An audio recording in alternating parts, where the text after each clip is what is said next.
I don't even want the money, man. I'm going to see you home. He said, if anything that I do in my life, I'm going to watch you walk. I'm going to watch you go home. And the first court date we had, my life sentence got converted to 40 years from a very hard judge. He said, you're not irredeemable. You're one of the kids that deserves a second chance. I waited 7 years for my next hearing. When I went to my next hearing, the judge was already writing the order as we went, because I had the deputy director of the FAA, all the way down to dudes I had done time in prison with, many different people from the Christian reentry programs that were speaking on my behalf. I had kids write postcards, man, from Youth for Christ, saying thank you for speaking to us and thank you for spending the time. The judge wanted to see those, man. And he said, man, you deserve a second chance. You're going home today. And I went straight to Ruth Chris. I ain't gonna lie to you, man. I went straight down the road to Ruth Chris. Man, it's your boy E.I. the King, and this is the Incarceration Podcast, where I talk about prison, pre, post, and present, how everything that I experienced throughout my incarceration has forever changed my life. This is the Incarceration. All right, good afternoon. This is State of Florida versus Stephen Testo with multiple cases before the court. Forever Convict family, listen, we are on a journey to 50,000 subs. We are over halfway there. So if you have not yet subscribed, please go ahead and do so. Share this channel with anybody who enjoys prison content. And if you don't know my story, I've done over 12 years in prison. And all throughout my incarceration on this channel, I share the crazy, funny, goofy, weird prison stories, as well as interviewing other convicts and sharing their stories as well. But most importantly, we highlight the redemptive stories of convicts coming home, leaving their past lifestyle of crime, and now living successfully in society. So how was your experience when it comes to the politics in Florida? If you were to describe another convict or to someone who was curious about the politics within the Florida prison system, what is that like? I mean, it's, you speaking on like the gang lives, or like or even who runs like, the compound? Yeah, or just even when it comes to like, like out west, it's more like everyone sticks with their own race. Yeah. You know what I mean? They got gang affiliation too, but for the most part, it's very race-based. What is your perspective when it comes to Florida? Is it like Florida race-based like that as well? Or is it more based upon affiliation, or how is it? It's more based upon affiliation. So a lot of the groups now are more race-based, but even then, when I first fell, it was more about who had the money, who was the strongest. You know what I mean? A strong dude, he might not even be affiliated, and he could stand tall. A strong dude now, man, them young dudes, man, they don't care. They're stabbing you. The young, weak dudes will get in a group, and there'll be 30 of them, man, they'll stab the shit out of you. So it won't matter about any of that. But way back when I first fell, a dude who was strong could stand on his own too. He was respected. And, his words had value inside of whatever the power was. There was a higher respect level. Now, being race-based, yeah, a little bit race-based, but this is the South, man. The South is racist anyways, So like the white guards in like the more rural areas of Florida would favor white dudes. So they give white dudes all the leeway in the world. But the gang culture down here is very crossed. So dudes would embrace whoever was real. Like if you were real, you were embraced. And that could carry you a lot, man, because a dude like myself, I had so many people that would just anything for you, bro, anything you want us to do, but I'd never called on that, man. That ain't the right thing to do. You know what I mean? It's a necessity sometimes, but governing other men, especially governing strong men, governing other strong men, you got to be a strong character. So they'll see any kind of weakness. They'll see if you weak in this area or weak in that area, and they'll rip you apart. You know what I mean? I've seen many leaders, many dudes who were the leaders of large organizations, man, get ripped apart by their own, get tore apart by their own, because they peeped something about them that was weak. Either the dude was telling, or the dude was just on something flawed, or he ain't had a good heart, man. A good heart can get you somewhere in prison, believe it or not. Dudes always say, a good heart in the street will get you nowhere. A good heart in the street sometimes can get you somewhere. So it's a matter of how you present it, if you genuine in it. If you just trying to give somebody some money to try and get by, you're going to fall into the bottom of the food chain, If you doing something for the people, that's a heavy thing in politics. If you a dope boy in prison and you're making money and you got motion and you moving weight, whatever in prison, and you giving back to the community around you, and not in a way that's like where you're a mark, like you're a paymaster, that has weight, man. That has clout. You can do well like that, man, by having a generous heart. So I don't know. Most of the people that run the institution, though, are guys that got their hand in a cookie jar. You know what I mean? And they got a little bit of power. If you got power inside a prison, it speaks more than money. Money can only get you so far. If you've got the power inside a prison, if you hold the keys for whatever organization that you got, you know, you good. You able to influence and change how things go. And sometimes you can save a dude's life, man. Sometimes you can, just by force of face, hey, leave that alone. Sometimes you can stop something from happening that's detrimental to everybody. Hey, man, I'm telling y'all letting that go. I'm straight with him. Y'all gonna let that go on my face. And that give everybody enough face to walk away because you got the keys. You know what I mean? You can say, hey, that's dead on my face, and dudes are gonna respect it. So like the politics are good. And then you've got dudes that are on the opposite end of the politics. Dudes that are just so flawed that they've done every flawed thing in the world. They've told on all the co-defendants. They don't care about their morals. And them dudes will do the slimy stuff. And they'll try to X people out. You know, they'll write the request form from confinement, you know, while they back there angry at the world. I don't know how many request forms I had dropped on me. I don't know how many times officers done came and visited my cell and like, oh, where it's at? We know you got it in here. I ain't got nothing. They don't find nothing. I still go into investigation. It happens. What about the change throughout the system throughout over 2 decades? You know, you hear a lot of old convicts say, man, back in the day, you know, the system was different. Throughout 26 years in prison, have you seen a big change in the system? And if so, how? Some for the good, some for the bad. But yeah, there's a change. Every 7 years, the Florida Department of Corrections goes through a cycle. And like institutions begin to change. So like where one institution would be like straight, like that's where you want to go hang out at, that's a good spot. Now all of a sudden it's horrible. They've cracked down on it. They brought a new warden in. They brought in new officers, or they brought in a new breed of individual. They'll pack up and ship and do a population adjustment, get everybody away from there, and then institute like people that have medical problems or people that are short timing so that they can lose some of the grit from that institution. You know, they did it at Jackson. They population adjustment. They did it at Liberty. They population adjusted. And then you saw what the institution became afterwards. One became an AMU. One became a pilot program for pre-release. So, you know, they adjusted to where they see fit. The change over the years, over the decades, has steady been a loss in respect in Florida. Like where men wanted to be men of respect and wanted to be well respected. They don't care now. Now it's like the slime you out mode. I'm a slime you. I'm a snake you. I'm gonna do you like this. I remember when it was bad to be called a venomous creature, because that's what you name in yourself. That's the name that you've embraced. It's something that's poisonous. You know, a lot of dudes ain't want to deal with that because that's the mentality you have. Now it's accepted. Now it's better if you slime somebody out. Now it's better if you're a poisonous creature. Now it's better if you bite all your homeboys and watch them die. That's not cool, man. So yeah, I've seen that change.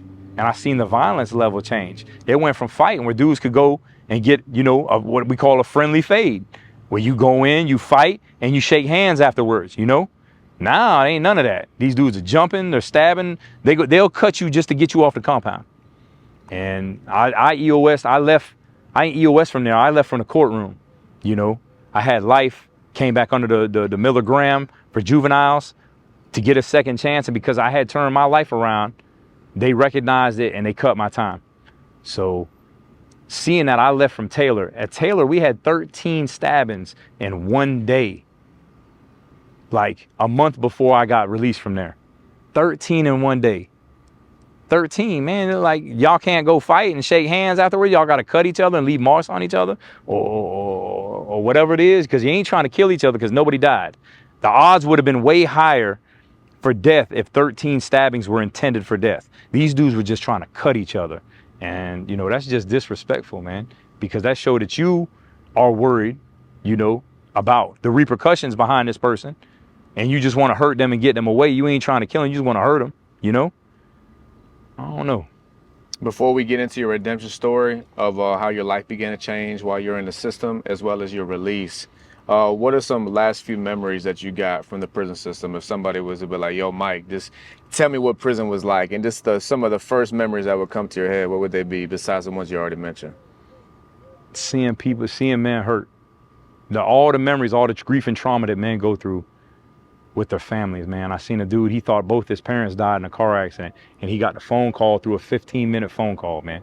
15-minute phone call. He on there trying to talk to his sister, and he thought both his parents. Turned out that only one of them had died, and that there was another woman in the car that they thought was his mom, but his mom was out of town, and he thought they drowned in a lake. And this dude's just crying, I just lost my parents. Like, what do I do?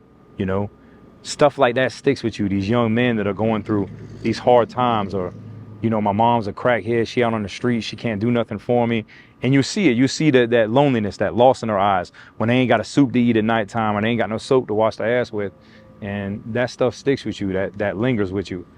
Memories wise, I always remember a confrontation I had against 2 other sets of the same organization that I was in. And the other sets, they were mad because we had started getting money. And they hadn't shared no money when they were getting money. All good dudes, all solid dudes. I mess with these dudes. They're still good people to this day. But we had beef. We had went through it on the rec yard. And there wasn't but like 8 of us. And they had went and got the whole crew. And I remember there was a dude, his name was Papa Don. And Papa Don had done like 30-something years at the time. This was in the early 2000s. And Papa Don said, I never seen 8 dudes face down that many people and everybody walk away. So it was like force of will, man. And I was at the head of that. I was at the lead of that. There was another leader in me, and we didn't see. We ended up throwing hands a little bit, and then like everybody kind of broke it up, and then it was like little stuff everywhere, and everybody got armed. We got armed down to the teeth, and it was, hey, y'all want to line it up? What y'all want to do? But luckily, everybody walked away from the situation. Nobody was really hurt. But I remember that. I learned a lot in that moment. I learned the dudes that are staying with you. The dudes that go running high and say they had to use the restroom when the door was open and they couldn't make it out to the rec yard when things were going down, you know what I mean? Or they had to go to education when things were going down. Like, nothing's more important than the dudes that you out here standing with, because those are the dudes that are gonna stand with you. Why you in here hiding in the education building? Why you in here hiding on the toilet? So we learned a lot about a lot of dudes' characters at that point in time, man. But when did things begin to change for you for the better throughout your bid? Like, when did your life begin to change and take like the right course of rehabilitation? I also have a fire HBO style series chronologically going over my prison experience from day 1 all throughout my 12 years in prison. But you got to become a member to this channel. If you're on desktop, that's the only way you can do it. If you're on a mobile phone, you got to do it through Safari, or you got to go to your internet app and become a member. Check out a brief clip right here. He's not directly addressing me. He's not directly addressing anybody. He's just saying it loudly about all the new people. And we weren't the only new people who came in that day. There's people who came in before us. But I'm thinking still he's gonna be the one that tries me. So he goes and he sits down, and I'm sitting on the bench, and all of a sudden someone approaches me. I'm sitting on the outside of the bench and someone stands right. I had always been very morally astute, man. I'd always try to help people. I wouldn't choose money over helping a person, man. And a lot of dudes would make that choice to say, oh yeah, I want the money, I want the money, I want the money. Nah, man, I always wanted to help a person. I wanted to help a dude that was like me. And at some point in time, man, you just get tired of seeing the same old stuff. So I got involved in a program. A dude drugged me to the chapel because I ain't never go to the chapel. He drugged me to the chapel and he said, go to this program. And we weren't really up there for nothing other than to hang out with each other. But I ended up listening to the dude, and the dude talked about mercy up on the stage. It was a program called The Way of Love. And they were talking about mercy. And my whole concept of mercy was mercy's for the weak. You know, if you see me in a bear fight and go say to bear, I don't want any mercy and I'm not giving any. But the dude said, if you ever wanted to have mercy, you need to give mercy. So that mind state started to settle in, and that concept was just amazing to me. And I talk about it all. I talk about it in my podcast when I'm on my podcast. I talk about it with groups of people.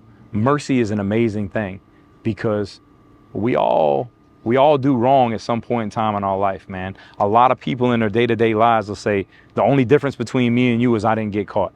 Or how many times has somebody gotten drunk and gotten behind the wheel and just missed that car with that family that's coming home at nighttime, you know? And been like, oh man, that was a close call. Or, you know, Oh, lucky I didn't hurt that family and could have been right there in prison. All walks of life, all walks of life. So that concept of mercy was very important to me.